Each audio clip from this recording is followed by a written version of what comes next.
Hey everyone, welcome back to my foundation classes your any time classroom. तो guys अभी चल रहा है हमारा 50 क्वेश्चंस का इंपॉर्टेंट टेस्ट सीरीज जो आपके बिहार एसआई मेंस और बीएसएससी एग्जाम के लिए इंपॉर्टेंट है। ठीक है, और आज इसमें हम लोग एक और सेट करने जा रहे हैं। आपका बहुत सारा सेट्स हो चुका है और बिहार एसआई मेंस वाले के लिए इंपॉर्टेंट है कि आप लोग अगर एक फुल टेस्ट देना चाहते हो, संडे को आपका टेस्ट है, मैंने पहले ही बताया हुआ है, संडे को आपका टेस्ट होने वाला है फुल टेस्ट। तो उसमें आप जरूर आना, ठीक है, और अपने फ्रेंड्स के साथ भी शेयर कर दो ताकि सब कोई मिलके संडे को टेस्ट दे पाओ और आपको पता चले कि आप कितना स्कोर कर पा रहे हो। ठीक है, तो चलिए स्टार्ट करते हैं आज का टेस्ट। तो आज का आपका पहला क्वेश्चन है, निम्न में से कौन सा हड़प्पा कालीन जगह पाकिस्तान के पंजाब प्रांत के मोंटगोमेरी जिले में स्थित है। क्वेश्चन है आपका, हड़प्पा कालीन वह जगह बताना है आपको जो पाकिस्तान के पंजाब प्रांत के मोंटगोमेरी जिले में स्थित है। वह कौन सा जगह है? वह जगह है आपका हड़प्पा।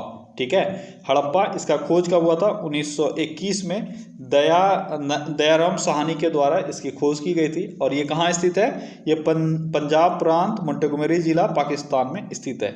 अच्छा, और मोहनजोदड़ो भी आपसे पूछा जाता है। मोहनजोदड़ो कहाँ है? ये लरकाना जिले में है। कहाँ है? लरकाना जिला, पाकिस्तान का ही ये जिला है। ठीक है, और इसकी खोज किसके द्वारा? रखाल दास बनर्जी के द्वारा 1922 ईस्वी में की गई थी। ये दोनों चीज़ों में आपको कंफ्यूज नहीं होना है। अगला क्वेश्चन है, पैमाने की खोज ने यह सिद्ध कर दिया है कि सिंधु सभ्यता के लोग माप और तौल से परिचित थे। यह खोज कहाँ पर हुई है? ये जो पैमानों की खोज की गई है, पैमाना मतलब आपका जो स्टैंडर्ड था, जो वेट हम लोग बोलते हैं ना, जैसे 1 केजी 2 केजी 3 केजी, तो वो जो वेट का खोज किया गया है उससे ये पता चल जाता है कि सिंधु सभ्यता के लोग माप और तौल से परिचित थे। आपको ये बताना है कि इन जो पैमानों की खोज की गई है ये कहाँ से की गई है। कहाँ से की गई है? तो ये की गई है कहाँ से, जल्दी बताओ। ये की गई है लोथल से। ठीक है, अगला क्वेश्चन है, भारतीय संविधान में किन अनुच्छेदों में राजभाषा संबंधी प्रावधानों का उल्लेख है? राजभाषा संबंधी प्रावधानों का उल्लेख आपको किस अनुच्छेद में मिलता है? किस अनुच्छेद में मिलता है? तो ये आपको मिलता है कहाँ से कहाँ तक है? 343 से लेकर 351 तक के अनुच्छेद में आपको मिलता है। कहाँ से कहाँ तक? 343 से 351 तक के अनुच्छेद में। अगला क्वेश्चन है, भारत में पाया जाने वाला एकमात्र कपी कौन सा है? ये कपी क्या है? ये कपी एप है। ठीक है, एप, ये आप मंकी से इसको कंफ्यूज मत करना। एप को कपी बोलते हैं। और आप तो जान रहे हो ये सारा गोरिल्ला, चिंपांजी, ओरांगुटान और हुलॉक, गिब्बन, तो ये सभी का नाम आप जान रहे हो, लेकिन भारत में इसमें से एकमात्र इसका प्रजाति है जो पाया जाता है वो है हुलॉक गिब्बन का। ठीक है, अगला क्वेश्चन क्या है? अगला क्वेश्चन है, ताजे निकले मूत्र में कोई खास गंध नहीं आती, लेकिन कुछ समय बाद उसमें अमोनिया जैसी तेज गंध आने लगती है। क्यों? क्या कारण है इसका? आप जानते हो जो ताज़ा यूरिन है उसमें कोई गंध नहीं होता है, लेकिन कुछ समय बाद उसमें गंध आने लगता है। इसका कारण क्या है? 4 ऑप्शन हैं, थोड़ा लंबा है, जल्दी जल्दी पढ़ो। पहला क्या है? सॉरी, मैं नहीं पढ़ूंगा, तुम खुद से पढ़ो। कितना पढ़ूँ यार, जल्दी जल्दी पढ़ के आंसर दो, क्या होगा? तो सही आंसर आपका क्या है? आई होप कि आप सबने पढ़ लिया होगा। तो सही आंसर है आपका बी। ठीक है, जीवाणुओं द्वारा यूरिया अमोनिया में बदला जाता है। क्या होता है? जीवाणुओं के द्वारा यूरिया जो है, जो यूरिन है उसमें यूरिया जो आता है उसको अमोनिया में कन्वर्ट कर दिया जाता है, जिसके कारण से आपको गंध आता है। अगला क्वेश्चन है, जैन धर्म से संबंधित निम्न कथनों पर विचार करें और बताएं कौन सा कथन सही है। तो जैन धर्म संबंधित आपको 4 कथन दिया हुआ है। पहला है, जैन धर्म के संस्थापक ऋषभदेव थे। दूसरा है, जैन धर्म के 24वें तीर्थंकर का प्रतीक सिंह था। तीसरा स्टेटमेंट है, जैन धर्म में पूर्ण ज्ञान को कैवल्य कहा गया। और चौथा है, महावीर स्वामी ने अपना प्रथम उपदेश पाटलिपुत्र में दिया था। तो ये जैन धर्म से संबंधित 4 स्टेटमेंट आपको बताना है, इसमें से कौन कौन सा स्टेटमेंट सही है। जल्दी बताओ क्या होगा आपका सही आंसर। तो आपका जो सही आंसर है वो है सी, यानी 1 2 3 सही है। जैन धर्म के संस्थापक ऋषभदेव थे। आप जानते हो जैन धर्म के संस्थापक ऋषभदेव थे, लेकिन वास्तविक संस्थापक अगर कभी आपसे पूछा जाए तो वो हो जाएगा महावीर, जो 24वें तीर्थंकर हुए। जैन धर्म के 24वें तीर्थंकर का प्रतीक चिन्ह जो था वो सिंह था। बिल्कुल सही है। 24वें तीर्थंकर जो महावीर हुए, उनका जो प्रतीक चिन्ह था वो सिंह था। ठीक है, तीसरा स्टेटमेंट है, जैन धर्म में पूर्ण ज्ञान को कैवल्य कहा गया। तो जैन धर्म में पूर्ण ज्ञान की प्राप्ति को कैवल्य कहा गया, ये भी सही है। चौथा है, महावीर स्वामी ने अपना प्रथम उपदेश पाटलिपुत्र में दिया था। ये गलत है। महावीर स्वामी ने अपना पहला उपदेश कहाँ दिया था? अपना पहला उपदेश इन्होंने दिया था कहाँ पे? राजगीर में। ठीक है, कहाँ दिया था? राजगीर। क्लियर है? तो राजगीर के जगह पे आपका पाटलिपुत्र है, इस कारण से ये आंसर आपका गलत हो गया। अच्छा, यहाँ से कुछ चीजें आपको याद रखनी है। जैसे सिंबल है, एक सिंबल आपका आया, जैसे प्रतीक चिन्ह आया सिंह, ये 24वें तीर्थंकर जो महावीर हुए उनका सिंबल है। 2-3 और आपको याद रखना है, बस जरूरी नहीं है कि आपको 24 का 24 याद रखना है। पहला आपको याद रखना है, पहले तीर्थंकर कौन हुए? ऋषभ देव। ठीक है, और ऋषभ देव का जो चिन्ह है वो है सांड। क्या है? बुल यानी सांड। ठीक है, हिंदी में लिख लो आप अगर कहीं लिखना चाहो तो। सांड है किसका? सांड है ऋषभ देव का। फिर दूसरे तीर्थंकर कौन हुए? ये भी आपसे पूछा जाता है। दूसरे तीर्थंकर हुए अजीतनाथ। कौन हुए? अजीतनाथ। और इनका क्या था? इनका था हाथी। क्या था? हाथी यानी एलिफेंट। ठीक है, तो अजीतनाथ का सिंबल है हाथी। इसके बाद जरूरी नहीं है बीच में कोई भी ज्यादा पूछा नहीं गया अभी तक। उसके बाद 22वें 23वें 24वें ये इंपॉर्टेंट है आपका। फिर लास्ट 3। ठीक है, 22वां तीर्थंकर आपसे नाम डायरेक्ट पूछ लिया जाता है। 22वां तीर्थंकर कौन हुआ था? अरिस्टोनेमी। ठीक है, अरिस्टोनेमी ये हुए 22वें तीर्थंकर। और इनका जो चिन्ह था वो क्या था? किसी को पता है? जल्दी बताओ। इनका चिन्ह था शंख। क्या था? शंख। ठीक है, क्या था? शंख। शंख किनका है? अरिस्टोनेमी का, जो 22वें तीर्थंकर हुए।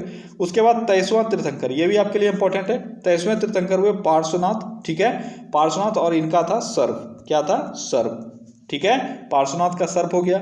24वें कौन हुए? 24वें हुए महावीर, और इनका था सिंह। ठीक है, तो ये सारी चीजें आपको याद रखनी है।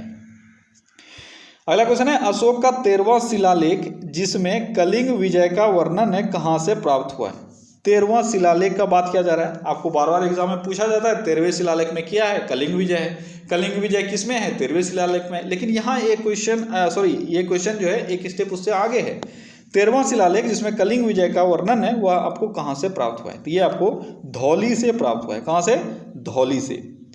तो आज हम लोग यहाँ पे अशोक के जो इम्पोर्टेंट शिलालेख हैं उसके बारे में हम लोग इम्पोर्टेंट पॉइंट्स देख लेते हैं एक बार। ठीक है, थोड़ा सा टाइम लगेगा लेकिन आपका एक बार रिवीजन हो जाएगा। तो हम लोग आज पहले बात करेंगे अशोक के पहले शिलालेख में क्या वर्णित है। अशोक के पहले शिलालेख में वर्णित है कि पशु बलि की निंदा की जाती है। ठीक है, तो पहला शिलालेख हो गया पशु बलि की निंदा। आप एक बार रिकॉल कर लो, सारा इंपॉर्टेंट है।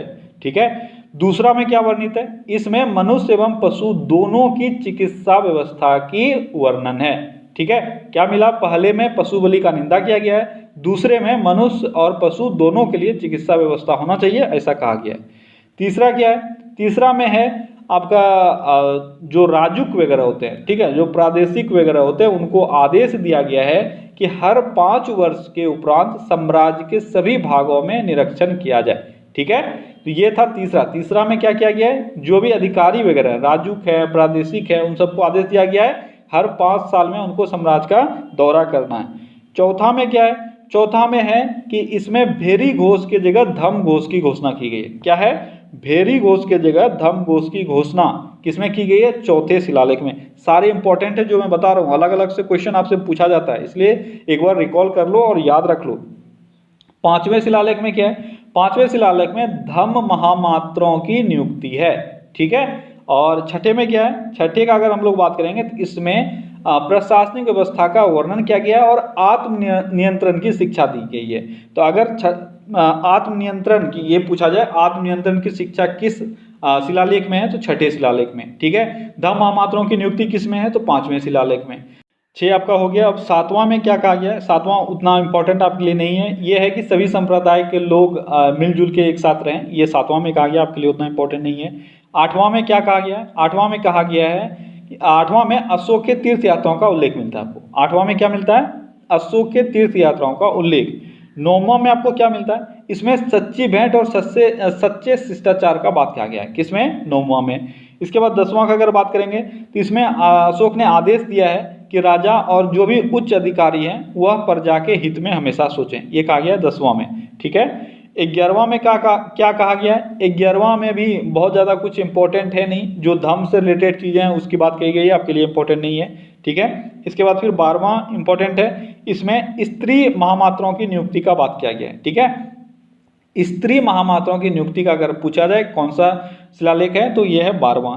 13वां में क्या है, इसमें अशोक के द्वारा जो कलिंग का विजय किया गया था, ठीक है, कलिंग युद्ध किया गया था, उसका वर्णन मिलता है और अशोक का हृदय परिवर्तन का भी वर्णन यहाँ पे मिलता है। ये बहुत बार एग्जाम में पूछा गया है, ठीक है। और 14वां में क्या है, इसमें अशोक ने जनता को धार्मिक जीवन बिताने के लिए प्रेरित किया है। तो धार्मिक जीवन बिताने के लिए प्रेरित किसमें किया गया, 14वां में, ठीक है।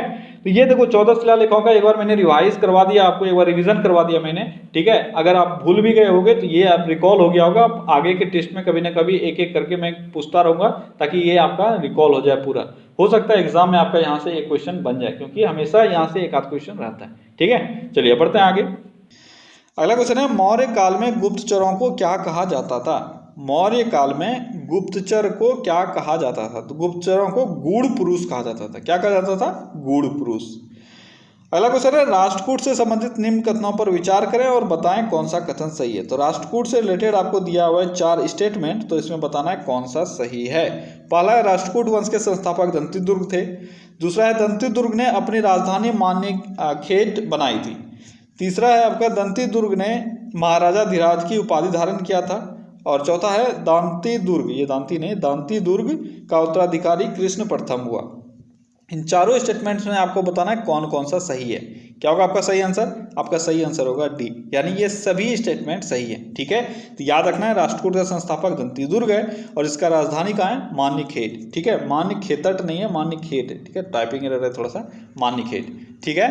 और एक चीज और आपको याद रखना है कि इसके एक और महान शासक हुए जिनका नाम था कृष्ण प्रथम। क्या था, कृष्ण प्रथम, ठीक है। एलोरा का गुहा मंदिर इन्होंने ही बनवाया है। तंजावुर का विजय स्तंभ इन्होंने ही बनवाया है। विजय स्तंभ से आप कंफ्यूज मत करना, विजय स्तंभ जो है यह 2 जगह है। एक आपसे अगर पूछा है राणा कुंभा वाला, ठीक है, तो विजय स्तंभ अगर राजस्थान वाला पूछा जाए तो राणा कुंभा हो जाएगा। और दूसरा है आपका तंजावुर का विजय स्तंभ, तो ये हो जाएगा कौन, कृष्ण प्रथम। तो ये भी राष्ट्रकूट वंश के शासक ही थे। अगला क्वेश्चन है, मॉस्को शहर किस नदी के किनारे बसा है। मॉस्को शहर किस नदी के किनारे बसा है, जल्दी बताओ कौन सा शहर है वो। ये शहर रूस का शहर कैपिटल है और ये बसा हुआ है मोस्कवा नदी के किनारे। अगला क्वेश्चन है, विश्व की सबसे व्यस्त व्यापारिक नदी कौन सी है। विश्व की सबसे व्यस्त व्यापारिक नदी है राइन नदी। कौन सी नदी है, राइन नदी है विश्व की सबसे व्यस्त व्यापारिक नदी। अगला क्वेश्चन है, जर्मनी ने डैश को प्रथम विश्व युद्ध के समाप्त होने पर युद्ध विधि संधि पर हस्ताक्षर किए, यानी कब। जर्मनी ने प्रथम विश्व युद्ध के समाप्ति के बाद कब हस्ताक्षर किया था युद्ध विधि संधि पर, कब किया था, जल्दी बताओ।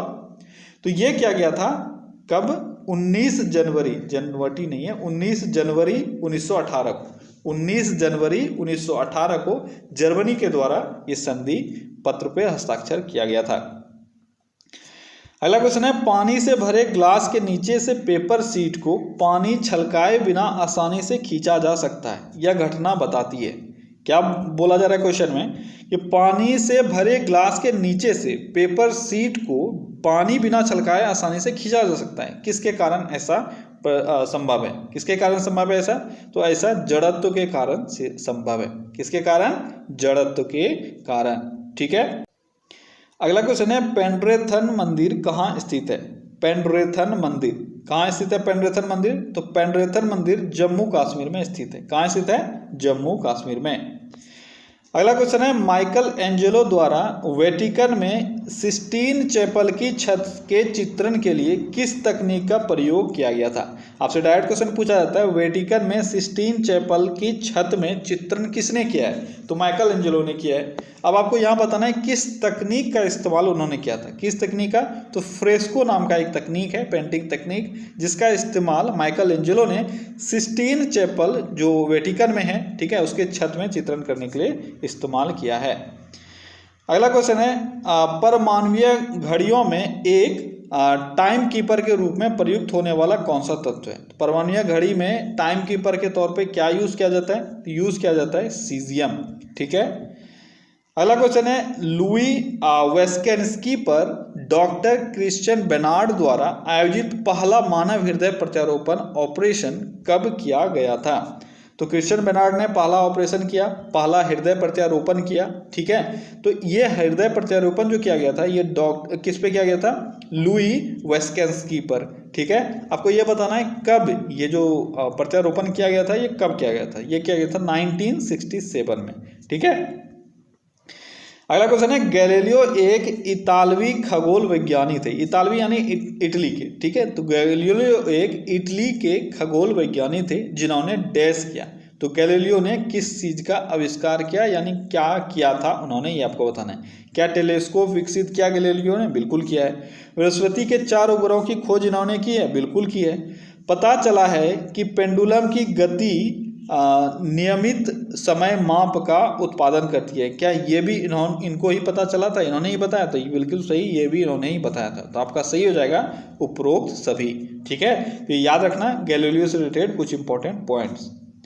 अगला क्वेश्चन है, गेटवे ऑफ इंडिया का निर्माण कराने निम्न में से कौन था? अच्छा, कराने वाला निम्न में से कौन था? कौन था कराने वाला? यानी इसका इन शॉर्ट आपसे पूछा जा रहा है आर्किटेक्ट कौन था? गेटवे ऑफ इंडिया का आर्किटेक्ट कौन था, ये बताओ। कौन था आर्किटेक्ट? जल्दी बताओ, कौन था आर्किटेक्ट गेटवे ऑफ इंडिया का? तो गेटवे ऑफ इंडिया का आर्किटेक्ट था जॉर्ज विवेट। कौन था? जॉर्ज विवेट, ठीक है। गेटवे ऑफ इंडिया आपको पता होगा 1911 में जब जॉर्ज पंचम और क्वीन मैरी भारत आए हुए थे, ठीक है। तो वो लैंड किए हुए थे वो लोग कहाँ पे? तो मुंबई में। और मुंबई में उनका स्वागत जो किया गया था वो गेटवे ऑफ इंडिया के द्वारा किया गया था। अब आप थोड़ा सा एक यहाँ पे इंटरेस्टिंग फैक्ट है, गेटवे ऑफ इंडिया जो बनाया गया था, ठीक है, उनके स्वागत में, ये डुप्लीकेट गेट था, ये ओरिजिनल गेट नहीं था, ठीक है। ये तो बस बना दिया गया था उनके स्वागत में, लेकिन ये गेट इतना भव्य था, इसको बाद में जो बड़ा रूप है इसका वो दिया जाना था, ठीक है। और इसको बनाने में बहुत टाइम लगा था। तो यहाँ से 2 तरह के क्वेश्चन आपसे बन सकते हैं कि इसका जो फाउंडेशन स्टोन है वह कब हुआ, यानी शिलान्यास इसका कब हुआ, बनना ये चालू कब से हुआ। तो इसका जो फाउंडेशन स्टोन है वह पड़ा था आपका 31 मार्च 1911 को, ठीक है। और 31 मार्च 1911 से बनना ये चालू हुआ और जाके ये कंप्लीट कब हुआ? कंप्लीट हुआ 1924 में। तो देखो कितना समय लग गया इसको बनने में, जो अभी आप गेटवे ऑफ इंडिया मुंबई स्थित देखते हो, ठीक है। चलो, इतना क्वेश्चन यहाँ से आपका बन सकता है। अगला क्वेश्चन है, निम्नलिखित में से कौन सी आदर्श गैस समीकरण की सही अभिव्यक्ति है? यानी आइडियल गैस का जो समीकरण होता है, ठीक है, वह क्या है? जल्दी बताओ क्या है? तो वह आपका PV = nRT। क्या होता है? PV = nRT, यह है आपका गैस लॉ का समीकरण। अगला क्वेश्चन है, किसने एडियाबेटिक डीमैग्नेटीकरण प्रक्रिया का प्रस्ताव दिया है? ये मैग्नेटीकरण है, ठीक है, डीमैग्नेटाइजेशन। एडियाबेटिक डीमैग्नेटाइजेशन प्रक्रिया का प्रस्ताव किसने दिया है? केमिस्ट्री से आपका बहुत ही अच्छा क्वेश्चन है, बताओ। एडियाबेटिक डीमैग्नेटाइजेशन प्रक्रिया का प्रस्ताव किसने दिया है? ये दिया गया था पीटर डीबाय और विलियम फ्रांसिस जिकाउ के द्वारा, ठीक है। तो आपका सही आंसर हो जाएगा A और B दोनों। ये है क्या? एडियाबेटिक डीमैग्नेटाइजेशन देखो एक तरह का कूलिंग मेथड है, ठीक है। और इस मेथड के अनुसार इन दोनों ने ये कहा था कि अगर हम लोग मैग्नेटिक फील्ड के अंदर किसी चीज़ को रखते हैं तो उसका टेम्परेचर बढ़ जाता है, वहीं पे अगर हम लोग मैग्नेटिक फील्ड से उसको बाहर निकालते हैं यानी उसको डीमैग्नेटाइज करने लगे तो उसका टेम्परेचर धीरे धीरे कम होने लगेगा। यही है एडियाबेटिक डीमैग्नेटाइजेशन प्रक्रिया, जो दिया गया है पीटर डीबाय और विलियम फ्रांसिस जिकाउ के द्वारा। अगला क्वेश्चन है, निम्नलिखित में से किस शहर में वाणिज्यिक पैमाने पर सबसे पहले बिजली का इस्तेमाल किया गया? देखो यहाँ पे एक टर्म डाल के आपको थोड़ा सा डिस्टर्ब किया गया है, वाणिज्यिक पैमाने पर, ठीक है। अगर आपसे पूछा जाता किस शहर में पहली बार बिजली का इस्तेमाल हुआ तो वो होता कोलकाता, ठीक है। कोलकाता में सबसे पहले बिजली का इस्तेमाल हुआ, ये शायद 1870 के आसपास में, 70 नहीं 79, 1879 के आसपास यहाँ पे इंट्रोड्यूस किया गया था। किसको? तो बिजली को, ठीक है। लेकिन यहाँ पे कॉमर्शियल पर्पज से दिया जा रहा है और कॉमर्शियल पर्पज से पहली बार दार्जिलिंग में हुआ, जहाँ पे पहला पनबिजली प्लांट भी लगाया गया था, हाइड्रो पावर, ठीक है। अगर आपसे पूछा जाए भारत में पहला हाइड्रो पावर प्लांट कहाँ लगाया गया, तो ये लगाया था दार्जिलिंग के लिए, और पहला जो कॉमर्शियल पर्पज से यूज किया जाना था इलेक्ट्रिसिटी को वो यहीं पे किया गया, ठीक है। तो आपका सही आंसर हो जाएगा दार्जिलिंग। लेकिन याद रखना पहला बिजली का इस्तेमाल कोलकाता में हुआ था। अगला क्वेश्चन है, कैम्ब्रिज विश्वविद्यालय के प्रतिष्ठित ट्रिनिटी कॉलेज का अध्यक्ष बनने वाला पहला एशियाई कौन था? कैम्ब्रिज विश्वविद्यालय के प्रतिष्ठित ट्रिनिटी कॉलेज के अध्यक्ष बनने वाले पहले एशियाई कौन थे? तो कौन हुए पहले एशियाई? तो पहले एशियाई हुए अमर्त्य सेन। ठीक है, कौन हुए? अमर्त्य सेन। अगला क्वेश्चन है, संपूर्ण क्रांति की संकल्पना किसने दी थी? संपूर्ण क्रांति की संकल्पना किसने दी थी? किसके द्वारा दिया गया था? आसान सा क्वेश्चन है। जयप्रकाश नारायण ने ये दिया था। और कब दिया था? ये दिया था इन्होंने 1974 में। कब दिया था? 1974 में पटना के गांधी मैदान में बहुत बड़ा सभा इनका लगा था। ठीक है, और इंदिरा गांधी को अपने पद से हटाने के लिए, ये इंदिरा गांधी के खिलाफ थे, तो इन्होंने ये नारा दिया था संपूर्ण क्रांति का। अगला क्वेश्चन है, निम्नलिखित में से कौन सा प्रथम प्रक्षेपास्त्र है जिसका विकास भारत में ही किया गया? तो पहला मिसाइल ऐसा कौन हुआ जिसका विकास भारत में हुआ है? तो कौन है वो है पृथ्वी। ठीक है। अगला क्वेश्चन है, इंदिरा गांधी राष्ट्रीय उद्यान अकादमी स्थित है। इंदिरा गांधी राष्ट्रीय उद्यान अकेडमी कहाँ स्थित है? कहाँ स्थित है? ये अमेठी में स्थित है। ठीक है, अमेठी, फुर्सतगंज, आपने नाम सुना होगा, फुर्सतगंज। ठीक है, अमेठी के फुर्सतगंज में ये स्थित है। याद रखना, अमेठी अगर आपको ऑप्शन में नहीं मिले तो आपको, अगर पुराना क्वेश्चन कभी आपको पूछ लिया जाए तो आपको एक और डिस्ट्रिक्ट मिल सकता है, वो है आपका क्या था? रायबरेली। हाँ, ये पहले रायबरेली में आता था। ठीक है, जो फुर्सतगंज है ये पहले रायबरेली डिस्ट्रिक्ट में आता था और अब अमेठी डिस्ट्रिक्ट में आता है, इसलिए आंसर में आपको थोड़ा सा ध्यान रखना पड़ेगा। अगला क्वेश्चन है, मानचित्र बनाने के विज्ञान को क्या कहते हैं? मानचित्र बनाने के विज्ञान को क्या कहा जाता है? क्या कहा जाता है? कार्टोग्राफी कहा जाता है मानचित्र बनाने के विज्ञान को। अगला क्वेश्चन है, रॉयल सोसाइटी ऑफ लंदन का प्रथम भारतीय फेलो कौन था? रॉयल सोसाइटी ऑफ लंदन का प्रथम भारतीय फेलो कौन हुआ? तो ये हुए SD वाडिया। ठीक है। अगला क्वेश्चन है, रेडियो का प्रथम प्राइवेट FM चैनल निम्नलिखित में से किस शहर में शुरू किया गया? बहुत ही अच्छा क्वेश्चन। रेडियो का पहला प्राइवेट FM चैनल कहाँ से शुरू किया गया था? किस शहर में शुरू किया गया? ये किया गया था बेंगलोर में। ठीक है, रेडियो सिटी नाम से ये चैनल बना था 2001 में और सबसे पहले ये बेंगलोर में शुरू किया गया था। अगला क्वेश्चन है, STPP का पूरा रूप क्या है? STPP का फुल फॉर्म बताना है आपको। क्या है STPP का फुल फॉर्म? इसका फुल फॉर्म है super thermal power production. STPP, super thermal power production, ये होता है STPP का फुल फॉर्म। ठीक है। अगला क्वेश्चन है, निम्नलिखित शहरों और उनके पत्तनों का मिलान करें। अच्छा, आपको कुछ शहर दिया हुआ है और उनसे रिलेटेड कुछ पत्तन यानी डॉकयार्ड्स हैं, आपको उसको मैच करना है। देखो कौन कौन सा शहर है? छत्रपति शिवाजी, हिथ्रो, पयालीवार और कैतक, इन सभी को आपको मैच करना है।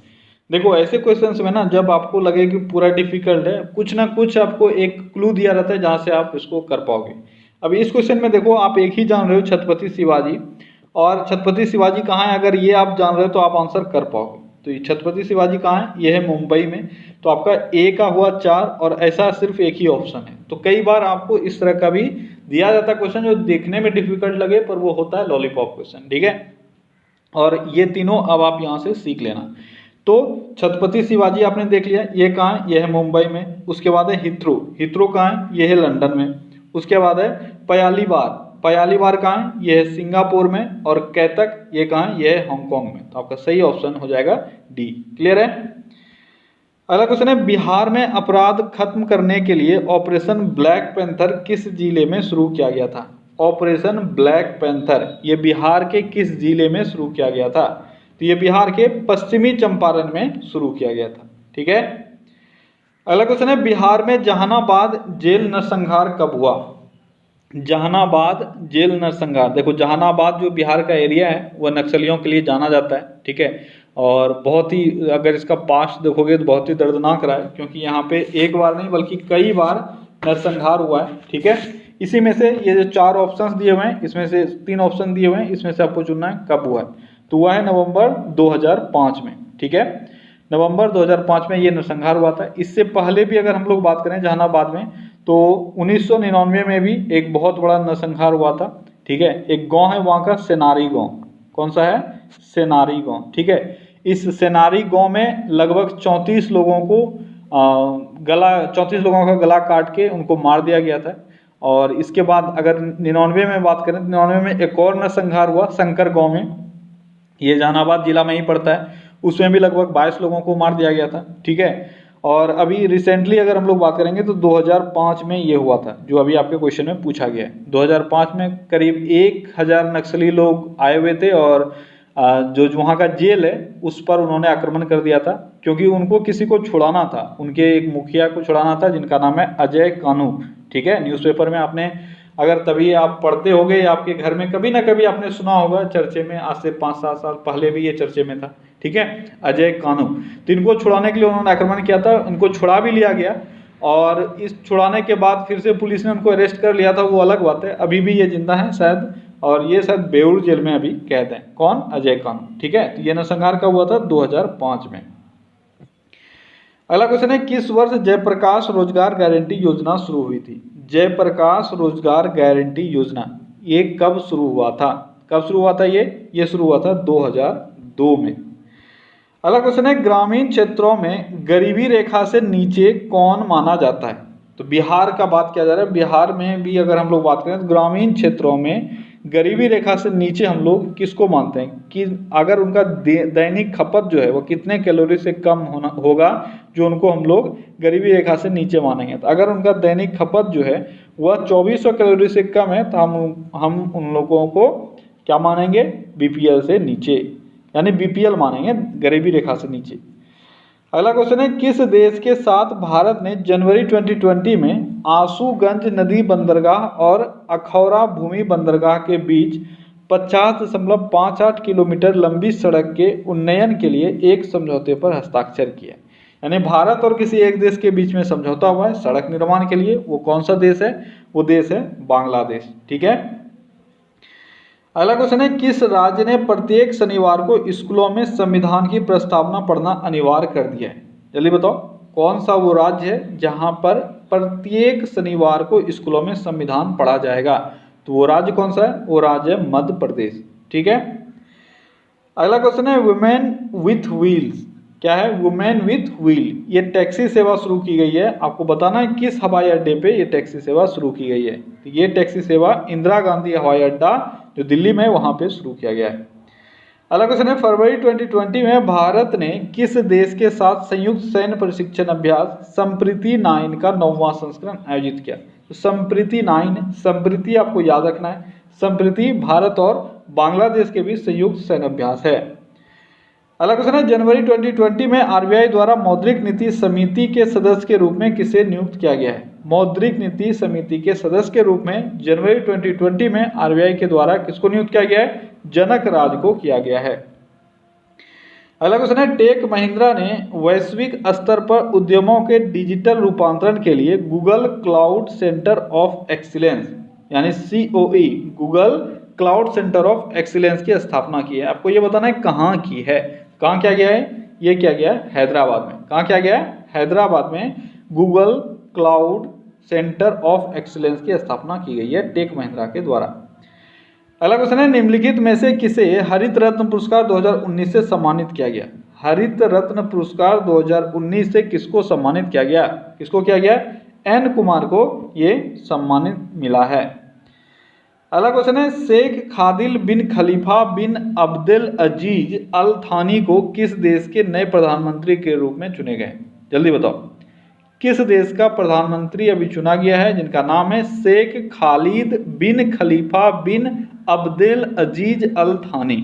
तो किस देश के प्रधानमंत्री ये चुने गए? ये चुने गए कतर के प्रधानमंत्री, ठीक है। अगला क्वेश्चन है, किस वर्ष तक सरकार ने निम्न कार्बन गहन अर्थव्यवस्था वाले स्वस्थ ग्रह के निर्माण के लिए 175 गीगावाट अक्षय ऊर्जा स्थापित करने का लक्ष्य रखा है? तो किस वर्ष तक 175 गीगावाट तक अक्षय ऊर्जा यानी रिन्यूएबल एनर्जी सोर्स जो है हमारा उसको हम लोग जनरेट कर पाएंगे, वहां से हम लोग एनर्जी जनरेट कर पाएंगे 175 गीगावाट तक। किस वर्ष तक? तो किस वर्ष तक? तो 2022 तक का टारगेट रखा गया है। अगला क्वेश्चन है, जनवरी 2020 में देश की पहली सुपर फैब लैब कहाँ शुरू की गई है? सुपर फैब लैब अभी जनवरी 2020 में शुरू किया गया है। आपको ये बताना है ये पहला ऐसा लैब है और इसकी शुरुआत कहाँ हुई है? इसकी शुरुआत हुई है केरल में, ठीक है। अगला क्वेश्चन क्या है? अगला क्वेश्चन है जनवरी 2020 में सरकार ने ऋण में डूबे एयर इंडिया के कितने प्रतिशत हिस्सेदारी की बिक्री की घोषणा की है? एयर इंडिया को सरकार पूरी तरह से बेचने जा रही है, तो आपका आंसर हो जाएगा 100%। ठीक है। अगला क्वेश्चन है जनवरी में शेर सिंह कुक्कल का निधन हो गया, वह निम्नलिखित में से किस क्षेत्र से संबंधित थे? शेर सिंह कुक्कल किस क्षेत्र से संबंधित थे? तो शेर सिंह कुक्कल संबंधित थे कलाकारी से, यानी ये एक कलाकार और एक मूर्तिकार थे।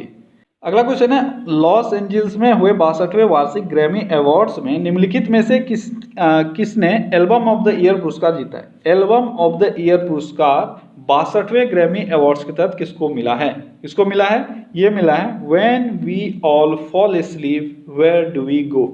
इस एल्बम को ग्रैमी अवार्ड्स के तहत एल्बम ऑफ द ईयर का पुरस्कार मिला है। कौन सा है ये album? When we all fall asleep where do we go. अगला क्वेश्चन है किस राज्य ने शिव भोजन योजना शुरू की? शिव भोजन योजना किस राज्य में शुरू किया गया है? किस राज्य में शुरू किया गया है? ये शुरू किया गया है महाराष्ट्र में। ठीक है। अगला क्वेश्चन है निम्नलिखित में से कौन गोवा 2020 राष्ट्रीय खेलों का आधिकारिक शुभांकर है? अच्छा, 2020 राष्ट्रीय खेल जो हुआ ये 36वां संस्करण था, इसका जो आधिकारिक शुभांकर है उसका नाम क्या था? उसका नाम रूबीगुला फ्लेम थ्रोटेड बुलबुल है। क्या है? रूबीगुला फ्लेम थ्रोटेड बुलबुल। ये है गोवा में आयोजित 2020 का राष्ट्रीय खेल का 36वां संस्करण का आधिकारिक शुभांकर। ठीक है। तो क्या गाइस, तो ये था आज का आपका टॉप 50 क्वेश्चंस। आई होप कि आज भी आपने यहाँ पे कुछ सीखा होगा। ठीक है। चलिए इसी तरह से हम लोग पर डे टेस्ट लगाते रहेंगे, आप लोग मन लगा के पढ़ते रहो। ठीक है। सक्सेस आपको जरूर मिलेगी। चलिए कल फिर से मिलते हैं अगले सेट में। Till then take care, bye bye.